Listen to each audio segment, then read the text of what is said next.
محترم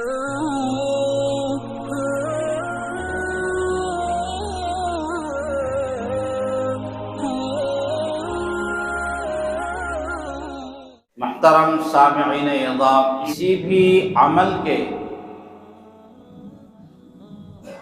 قبولیت کی دو شرطیں ہیں۔ کوئی بھی عمل اللہ جو قبول فرماتا ہے اس کی دو شرطیں اللہ نے بیان فرمائی۔ اچھا سے اچھا عمل، بڑا سے بڑا عمل، اگر دو چیزیں ہیں تو اللہ اس کو قبول فرماتا ہے، اور دونوں میں سے ایک اگر ختم ہو گئی تو اللہ اس عمل کو قبول نہیں فرماتا ہے، چاہے وہ جتنا بھی محنت سے کیا جائے، اس میں جتنی بھی مشقتوں کو برداشت کیا جائے، اپنے آپ کو کھپا دیا جائے، لیکن اس کے باوجود اللہ تعالیٰ اسے قبول نہیں کرتا۔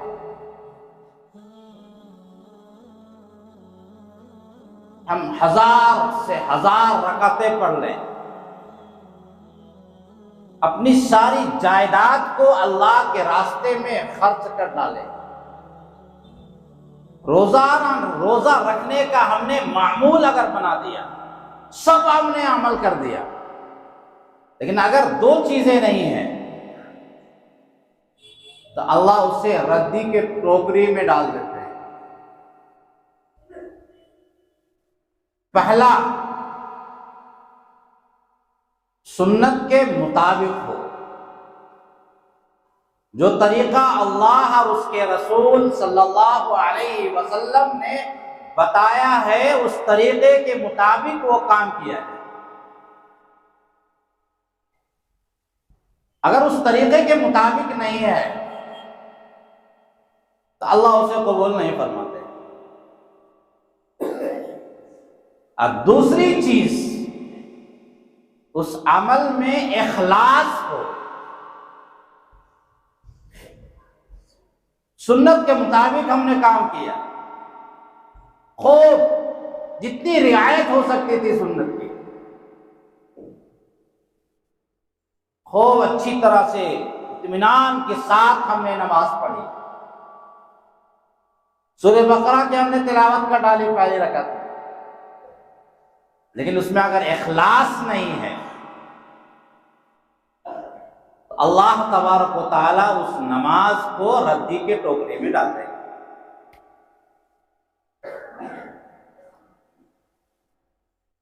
اخلاص کسے کہتے ہیں؟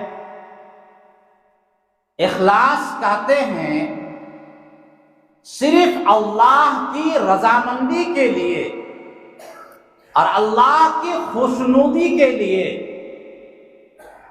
اس کام کو کیا جائے۔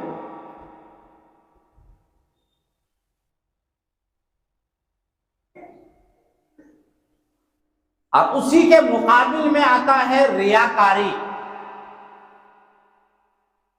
ریاکاری کہتے ہیں اللہ کے علاوہ کسی اور کو خوش کرنے کے لیے کوئی بھی نیک عمل کیا جائے، اس کا نام ہے ریاکاری۔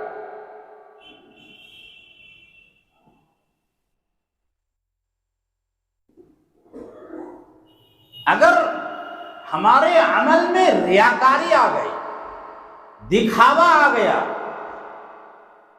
تو گویا کہ ہم نے اللہ کی ذات میں کسی اور کو شریک کر لیا۔ ہم نے نماز پڑھی اور ہم نماز کی رکعتوں کو ہم نے طویل کر دیا، کچھ لمبا کر دیا، کیوں؟ لوگ بیٹھے ہوئے تھے، تاکہ لوگوں کے ذہن میں آ جائے کہ دیکھو کتنی نماز پڑھتا، بس اتنا ہی کافی ہے۔ یہ دکھاوا جو آیا، گویا کہ اللہ کے علاوہ کوئی اور ہے جسے ہم خوش کرنا چاہتے ہیں، اس کا نام ہے شرک۔ نبی علیہ الصلوۃ والسلام نے ارشاد فرمایا کہ میں تمہارے بارے میں ایک چیز سے بہت زیادہ خوف محسوس کرتا ہوں، جو دجال کے فتنے سے بھی زیادہ خطرناک ہے۔ دجال کا فتنہ کتنا خطرناک ہوگا؟ اس زمانے میں تو تھوڑا جادوگر اگر کیمیکل کے ذریعے بھی آگ لگا دے نا، اس کو بابا بڑا مان لیتے ہیں۔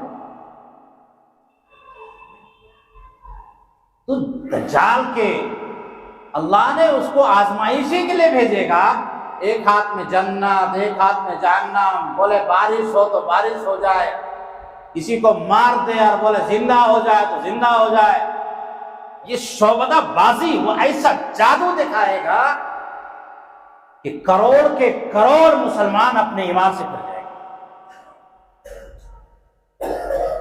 مومن اپنے بال بچوں کے ایمان کی حفاظت کے لیے گھروں میں تالا لگا کے آئے گا کہ باہر نکلا دجال کے فتنے میں مبتلا ہو جائے گا۔ اتنا خطرناک فتنہ ہے۔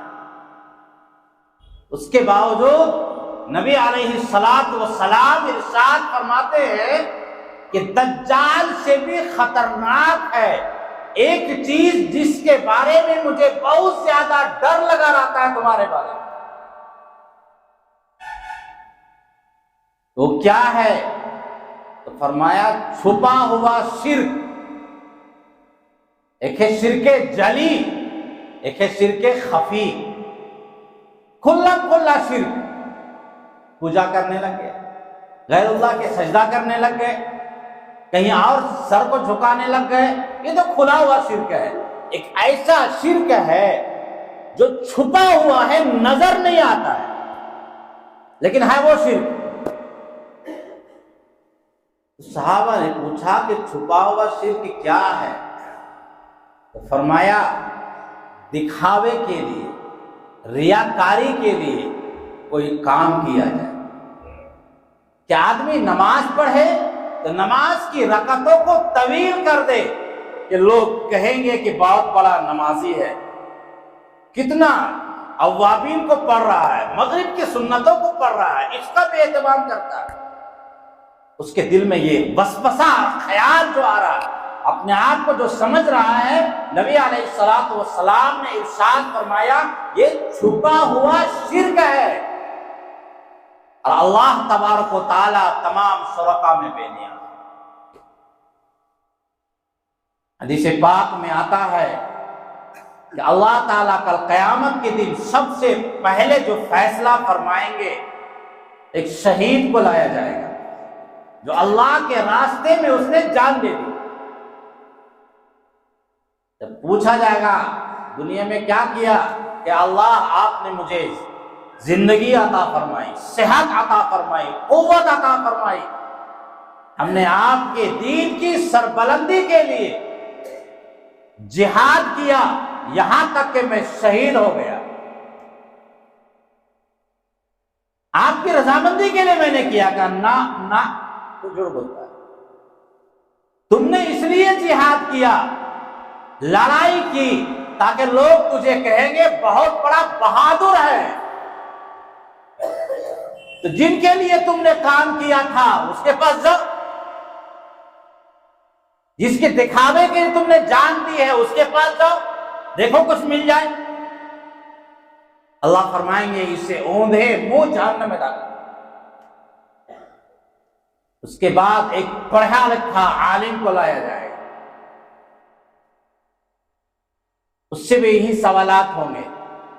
وہ کہے گا اللہ میں نے علم، اللہ نے آپ نے مجھے علم عطا فرمایا، ہم نے اس پر عمل کیا، لوگوں کو پڑھایا سکھایا، آپ کی رضامندی کے لیے نہ،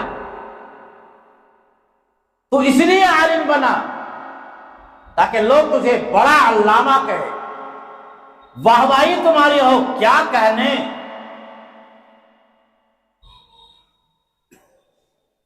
لوگوں میں شہرا ہو، ہٹو بچو کی صدائیں ہو، ارے حضرت آ رہے ہیں، ہٹو ہٹو بچو، ہٹو بچو، ادھر ادھر نعرہ تکبیر کی آواز بلند ہو۔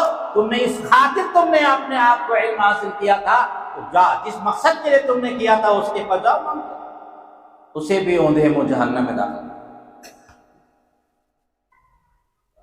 ایک مالدار کو لایا جائے گا، اس سے بھی سوالات ہوں گے، وہ جواب دے گا اللہ آپ نے مجھے جو مال دیا تھا کوئی خیر کا کام نہیں جہاں میں نے خیر کا کام نہیں کیا، پیسہ نہیں لگایا، جہاں معلوم ہوا غریب ہے میں نے اس کو پیسہ دے دیا، پریشان حال ہے میں نے اس کو پیسہ دے دیا، ہر طرح جو آپ نے مجھے دولت عطا فرمائی تھی وہ سب میں نے آپ کی راہ میں خرچ کر دیا، آپ کی رضامندی کے لیے کرنا تو اس لیے خرچ کیا تھا۔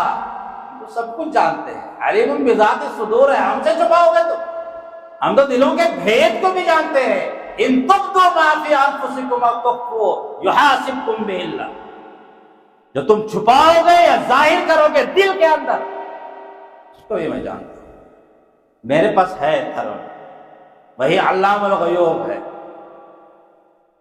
اس سے کوئی چھپ نہیں سکتا۔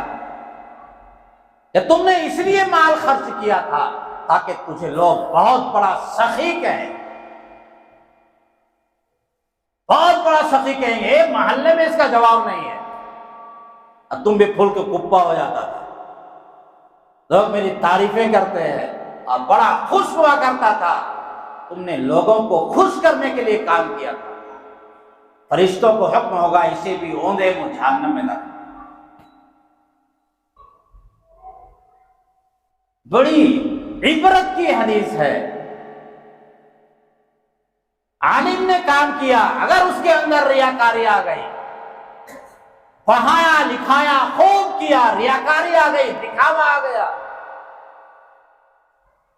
سخی تھا، پوری دولت اللہ کے راہ میں لٹا دیا، حتیٰ کہ سب سے بڑی چیز وہ شہید ہو گیا اللہ کے راستے میں، اگر اس کے اندر بھی اخلاص نہیں ہے، دکھاوا آ گیا، اسے بھی اللہ تبارک و تعالیٰ نے قبول نہیں فرمایا۔ اسی لیے میں نے کہا کہ اگر انسان اپنے آپ کو کھپا دے اور دو چیزیں اگر اس کے اندر موجود نہیں ہے، اللہ اس عمل کو قبول نہیں فرماتے۔ ہما شما کا عمل کا کہاں ہوگا؟ جب شہید کے عمل کو اللہ نے قبول نہیں فرمایا، جب عالم کے عمل کو اللہ نے قبول نہیں فرمایا، سخی کی سخاوت پورے علاقے میں تھی، اللہ نے اس کو قبول نہیں فرمایا، تو ہم سب لوگوں کا عمل کچھ تو ہے نہیں ہم لوگوں کے پاس۔ 4 رکعت نماز پڑھتے ہیں وہ بھی بہت مشکل سے پڑھتے ہیں، اور اس میں بھی ہمارا دکھاوا ریاکاری اس قدر ہے کہ تصور نہیں کر سکتے۔ لا تبطلوا اعمالکم بالمن والاذى کالذی ينفق مالہ رئاء الناس، اپنے اعمال کو، اپنے صدقات کو احسان جتلا کے، تکلیف دے کے باطل مت کرو، اس آدمی کی طرح جس نے اپنے مال کو خرچ کیا رئاء الناس، لوگوں کو دکھلاوے کے، لوگوں کو خوش کرنے کے لیے، ولا یؤمن باللہ والیوم الاخر، اسے اللہ اور آخرت پر یقین نہیں۔ اگر یقین ہوتا تو اللہ کی رضامندی کے لیے یہ کام کرتا، اللہ کے خوشنودی کے لیے یہ کام کرتا، وہ تو لوگوں کو دکھلانے کے لیے کر رہا ہے، اس کا مطلب ہوا کہ اس کا ایمان اور یقین نہیں ہے اللہ کی ذات میں۔ اگر اللہ پر یقین ہوتا، قیامت پر یقین ہوتا کہ ہمیں اللہ کے پاس جانا ہے، جو وہ عمل کرتا وہ اللہ کو راضی کے لیے کرتا، لوگوں کی خوشنودی کے لیے وہ کام نہیں کرتا۔ نبی علیہ الصلوۃ والسلام نے ارشاد فرمایا انما الاعمال بالنیات، اعمال کا دار و مدار نیتوں کے اوپر ہے۔ ان اللہ لا ينظر الى صورکم واعمالکم ولکن ينظر الى قلوبکم، اللہ تمہارے اعمال کو نہیں دیکھتا، تمہارے جسموں کو نہیں دیکھتا، تم نے کیسا کپڑا پہنا ہے، تم پھٹا پہنے ہو یا عمدہ کپڑا پہنے ہو، پگڑی باندھی یا نہیں باندھی ہے، موزہ پہنا یا نہیں پہنا ہے، تمہارا عمدہ کپڑا ہے یا نہیں، اللہ یہ نہیں دیکھتا، تمہاری آنکھوں میں ہرن کی سی خوبصورتی موجود ہے یا نہیں، تمہارے گلے کی سراہی کی طرح تمہارا گلا ہے یا نہیں، اللہ یہ نہیں دیکھتا ہے۔ ان اللہ لا ينظر الى صورکم واعمالکم، اللہ تمہارے چہروں کو نہیں دیکھتا، تمہارے اعمال کو نہیں دیکھتا اللہ کہ تم نے 100 رکعت نماز پڑھی یا 500 رکعت نماز پڑھی، ولکن ينظر الى قلوبکم، اللہ تمہارے قلوب کو دیکھتا ہے۔ اللہ یہ نہیں دیکھتا کہ تم نے 5 کروڑ اللہ کے راستے میں خرچ کیا یا 1 روپیہ خرچ کیا۔ حدیث پاک میں آتا ہے کہ اگر کوئی مومن بندہ ایک کھجور کی گٹھلی اللہ کے راستے میں اخلاص کے ساتھ صرف اللہ کی رضامندی کے لیے وہ صدقہ کرتا ہے تو اللہ تبارک و تعالی اس کی پرورش کرتا ہے. جس طرح سے تم میں سے کوئی عمدہ نسل کی اونٹنی نے بچہ دیا، اس کے بس بچے کی تم پرورش کرتے ہو، دیکھ بھال کرتے ہو، یہاں تک کہ اللہ تبارک و تعالیٰ اس گھٹنے کو احد کے پہاڑ کے برابر پہنچا دیتا ہے اخلاص کی. ہم نے مسجد بنا دی، کوئی گارنٹی نہیں ہے کہ ہماری قبر صحیح ہے اگر اخلاص موجود نہیں. لکھا ہے واقعات میں ایک شخص کا کام ہی تھا مساجد کو بنانا، لیکن کسی نے خواب میں وہ آیا اور کہا کہ بہت پریشانی میں قبر تنگ ہو گئی، سمٹ رہی ہے قبر. لوگوں کو بڑا تعجب ہوا. اس نے پوچھا کیا وجہ ہے؟ کہا یار کام تو کرتا تھا لیکن لوگوں کو رضامندی کے لیے کرتا تھا، اللہ دکھاوا تھا میرے اندر. اللہ نے مسجد بنانے کو وہ قبول نہیں کرتا. من بنا للہ مسجدا بنا اللہ لہ بیتا فی الجنہ. جو ایک مسجد بناتا ہے، مسجد میں ہلکی بھی کچھ تعاون کر دیا، اللہ تبارک و تعالیٰ اس کے لیے جنت میں عالی شان مکان بنائے گا. لیکن اس نے پوری مسجد بنا ڈالی، ایک مسجد نہیں سینکڑوں مسجدیں بنا ڈالی، لیکن ریاکاری، دکھاوا، اخلاص نہیں تھا. اللہ اس کو نبی علیہ الصلوۃ والسلام نے فرمایا آگے حدیث پاک فمن کانت ہجرتہ الی اللہ ورسولہ. اس زمانے میں ہجرت کرنا فرض تھا، مکہ سے مدینہ آنا فرض تھا. اللہ کے رسول نے فرمایا کہ اگر کسی نے ہجرت کی اللہ اور اس کے رسول کو راضی کرنے کے لیے فہجرتہ الی اللہ ورسولہ، تو اس کی ہجرت ہوگی اللہ اور اس کے رسول کی. ومن کانت ہجرتہ الی دنیا، جس نے مکہ سے مدینہ ہجرت کی، اس زمانے میں حضور نے فرمایا فرض تھا، اس کے باوجود اللہ کے رسول فرما رہے ہیں جس نے ہجرت کی مدینہ میں الی دنیا یصیبھا، مکہ میں بڑی پریشانی ہے چلو مدینہ میں فراوانی ہو جائے گی. ابھی امرأۃ یتزوجھا، یا کسی خاتون سے وہ شادی کرنا چاہتا تھا، مکہ سے ممکن نہیں تھا، چلو مدینہ چلے جائیں گے وہاں شادی ہو جائے گی.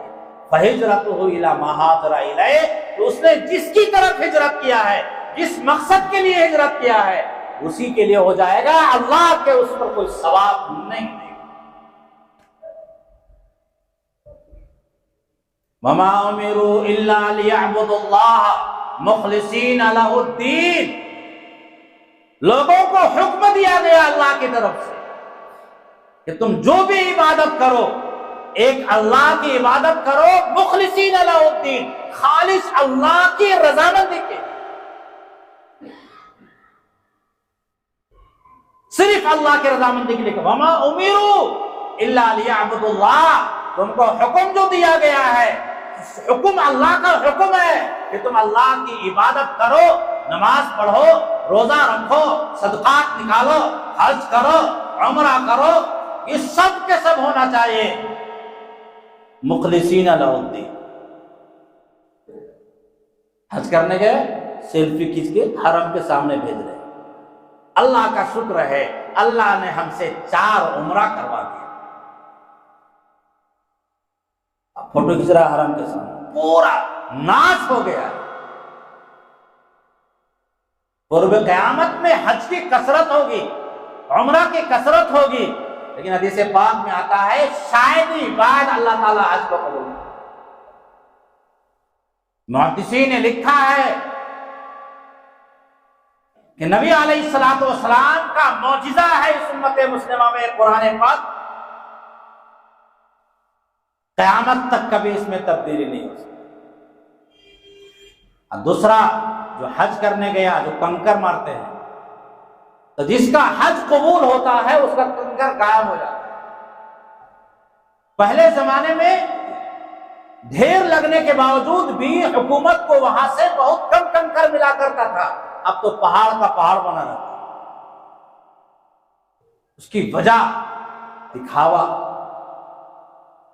جانے سے پہلے بھی پروگرام، آنے کے بعد بھی پروگرام، مالا، استقبال کے لیے قافلہ، سب چیزیں ہیں۔ میں نے کہا کہ ہم جتنا بھی عمل کر ڈالیں، اگر دو چیزیں اگر موجود نہیں ہے اللہ اسے قبول نہیں کرتا۔ ایک واقعہ لکھا ہے امام غزالی علیہ رحمۃ، ایک شخص تھے بزرگ، ان کو لوگوں نے کہا کہ حضرت آپ عبادت میں لگے رہتے ہیں، ارے فلاں درخت ہے جہاں لوگوں نے جا کے شرکیہ کام کرنا شروع کر دیا ہے، منتیں مانگنے لگے ہیں لوگ، دھاگا ہوگا لگا دیا ہے۔ جیسے آپ نے دیکھا ہوگا اس زمانے میں چابی شاہ بابا، سگریٹ شاہ بابا، طرح طرح کا بابا آیا ہوا ہے، ناچنے والا بابا، گانے والا بابا، سب طرح چلا ہوا ہے، اور اس کے ہی ماننے والے ہیں۔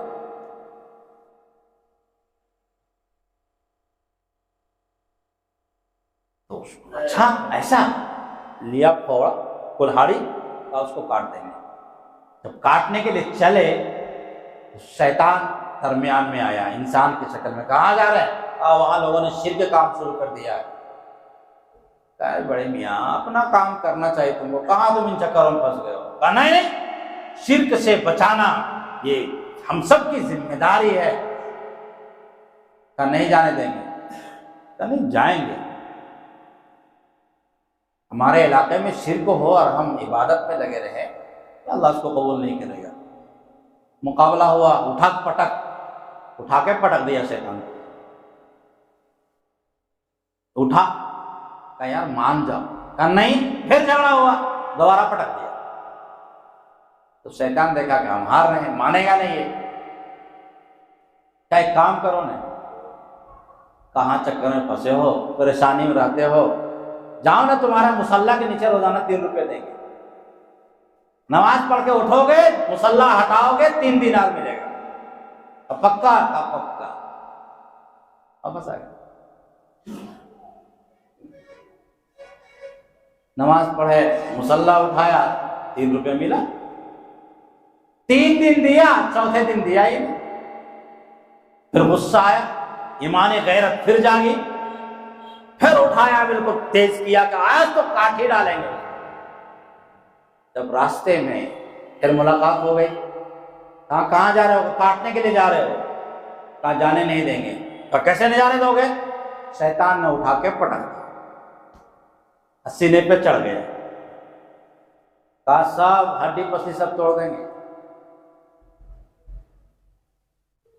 کہا کیوں؟ بڑا تعجب ہوا کہ بھائی پہلے شیطان کو پٹک دیا تھا، آج شیطان نے اس کو پٹک دیا۔ کہا کہ پہلے جو تم چلے تھے وہ خالص اللہ کی رضامندی کے لیے چلے، اس لیے اللہ نے تم کو غلبہ دیا میرے اوپر، اور آج تم چلے ہو پیسہ کے لیے چلے ہو۔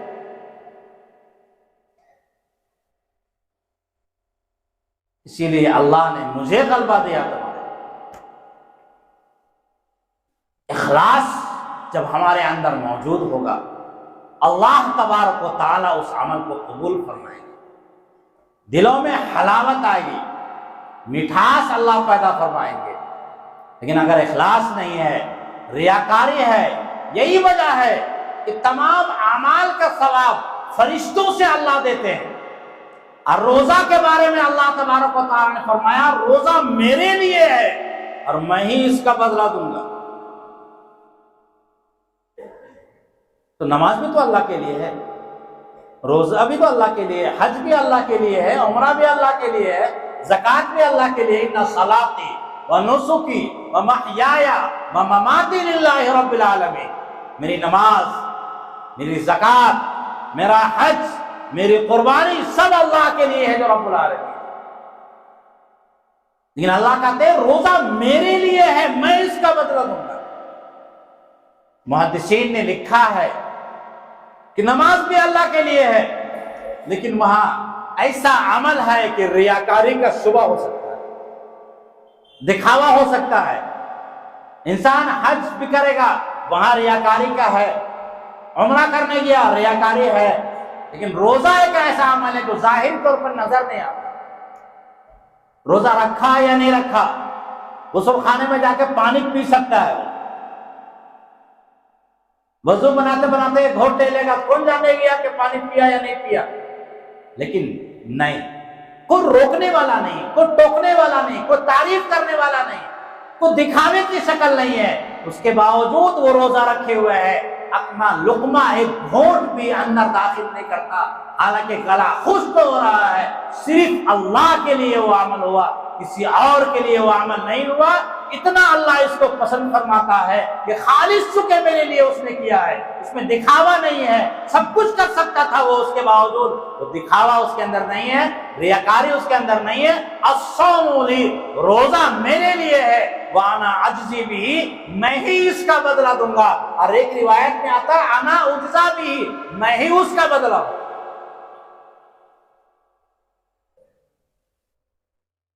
اور جس کا بدلہ اللہ ہو جائے گا اس کو کچھ گھٹے گا نہیں گھٹے۔ محمود غزنوی کے حالات میں لکھا ہے کہ ایاز سے اس کو بڑی محبت تھی، جو اس کا خادم تھا، تو لوگ اعتراض کرتے تھے کہ ہم بھی خدمت کرتے ہیں، اس کی بہت سنتے ہیں۔ دربار لگایا اور کہا جس کو جو مانگنا ہے مانگ لو، اس کو جو مانگنا ہے مانگ لو۔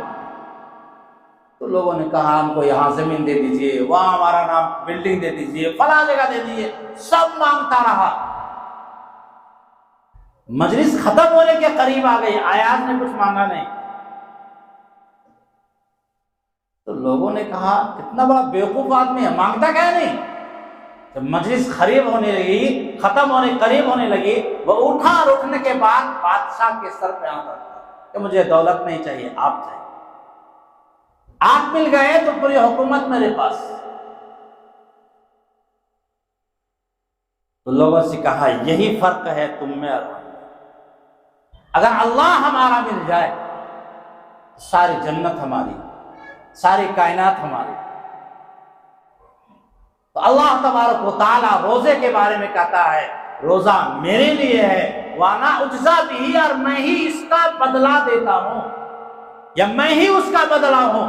اگر روزہ کسی نے رکھا، یہ بتانا مجھے یہ ہے کہ روزے کی فضیلت جو اللہ نے بیان فرمائی، اس کی وجہ یہ ہے کہ اس کے اندر دکھاوا اور ریاکاری بالکل نہیں۔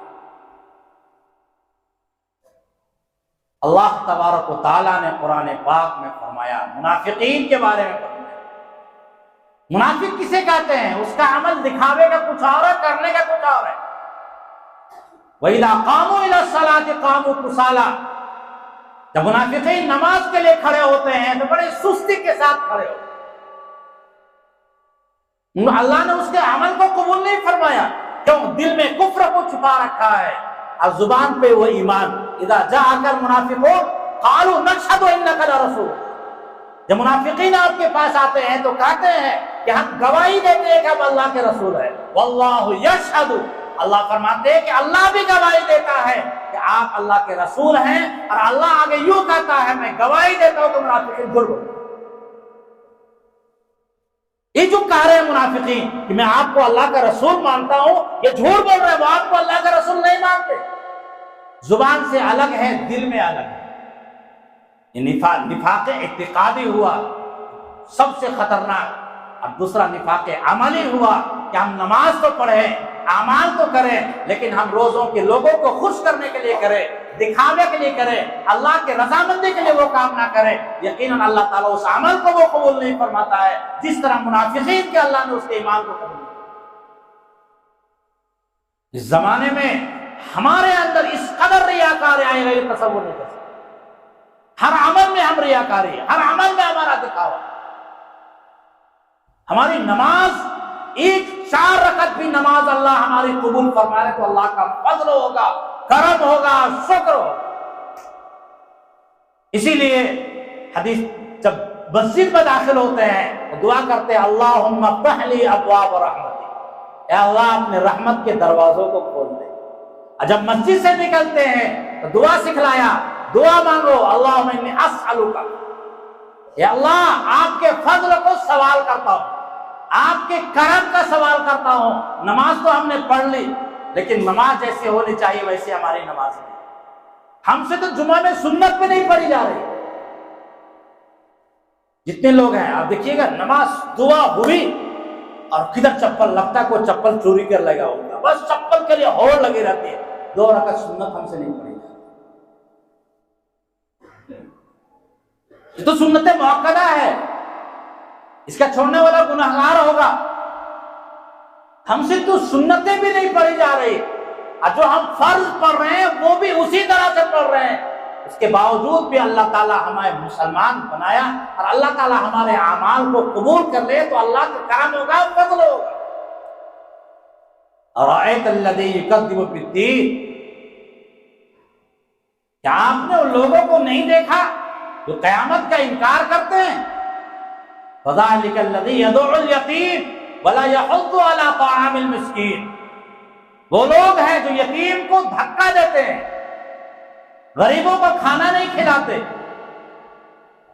فوائل للمصلین, ان نمازیوں کے لیے بڑا خطرناک عذاب ہے جو نماز تو پڑھتے ہیں لیکن دکھاوا کرتے ہیں. الذین هم یراؤون, وہ نمازی جو نماز تو پڑھتے ہیں لیکن وہ دکھاوا کرتے ہیں. ارے کیا بتائیں, بس تہجد کے ٹائم اٹھا تھا, بڑی ٹھنڈی تھی بھائی آج.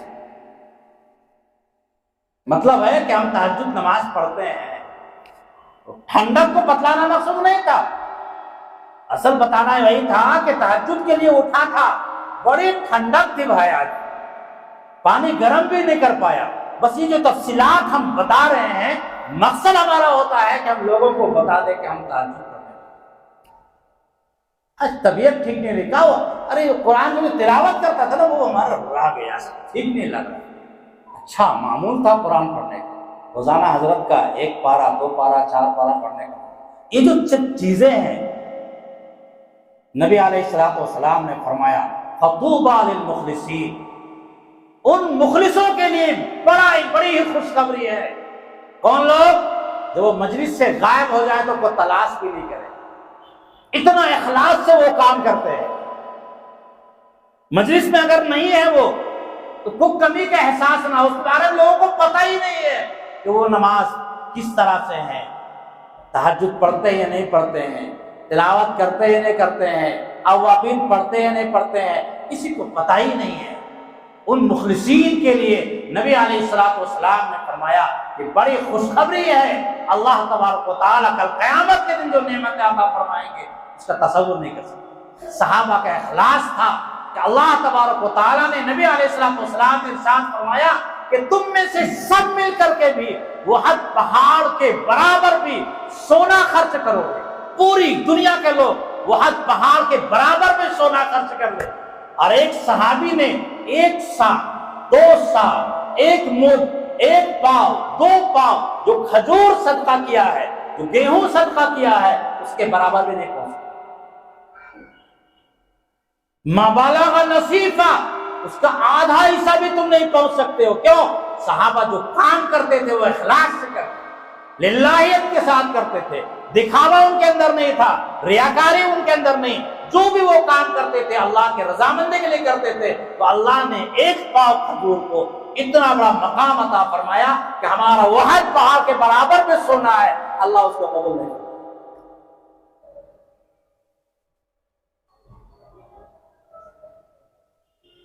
اگر ہم نے 500 روپے کا رسید کٹا لیا تھا تو راستے میں ملاقات ہو جائے, سلام نہیں کیے, بہت متکبر.